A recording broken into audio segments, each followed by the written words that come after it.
stripes, I am reminded of a beginning. The beginning of a free family. But who am I? And what is my beginning?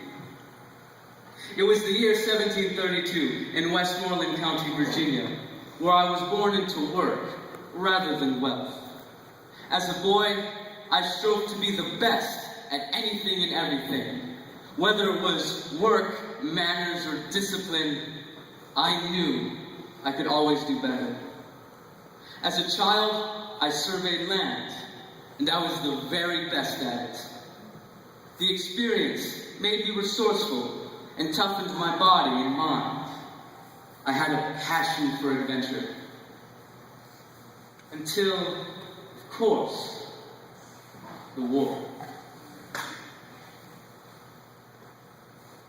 This flag displays a color that has more meaning than you could possibly imagine.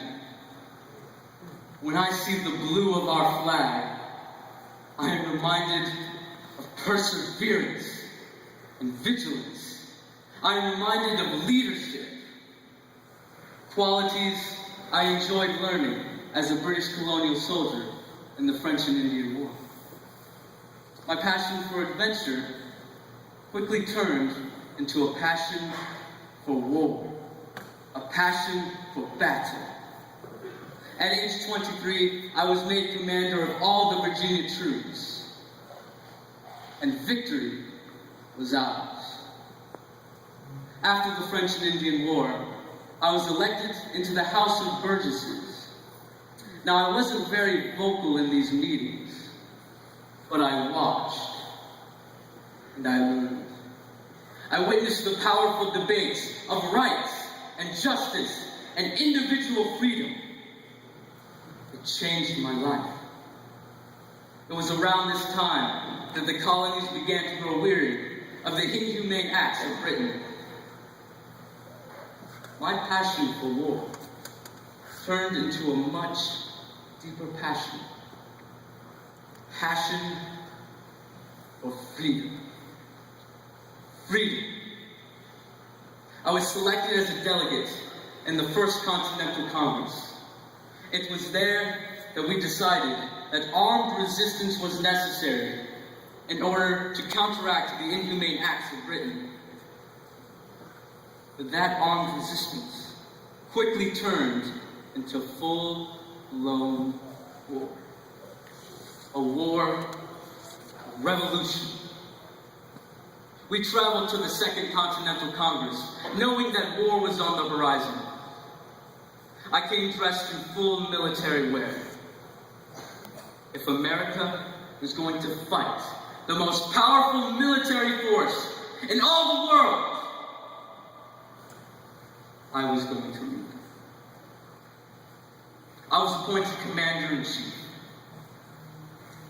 I pledged my life, my fortunes, and my sacred honor for the cause of freedom.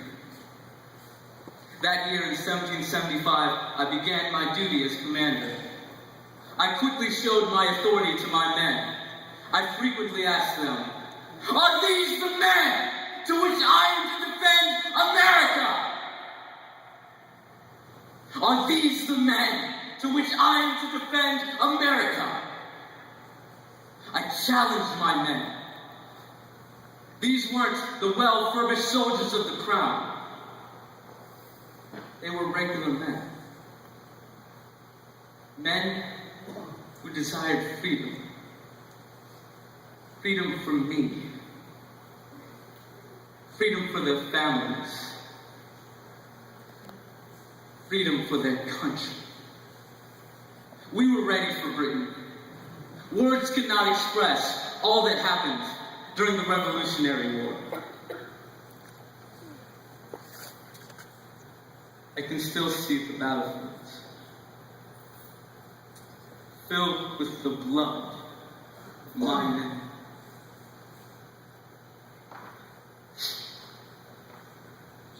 The red. When I see the red of our flag, I am reminded of the valor and the bravery of the men who fought and died.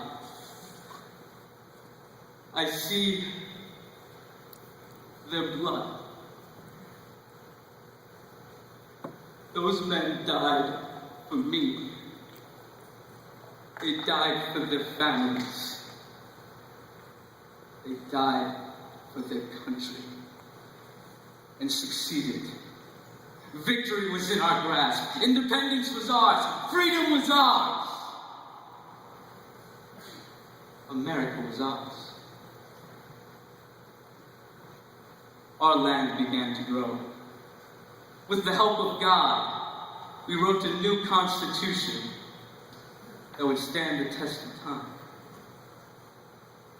Now I longed to return to my plantation, but I was once again called to serve my country.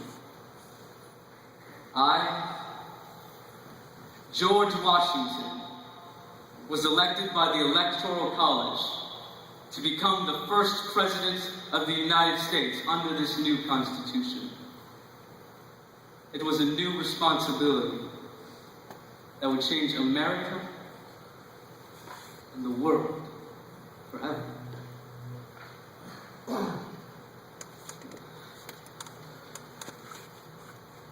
The one aspect of our flag that impacts me the most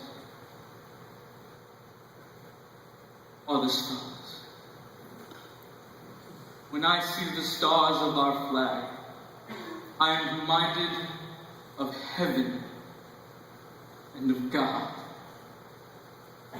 I am reminded of the divine power I needed in guiding our nation.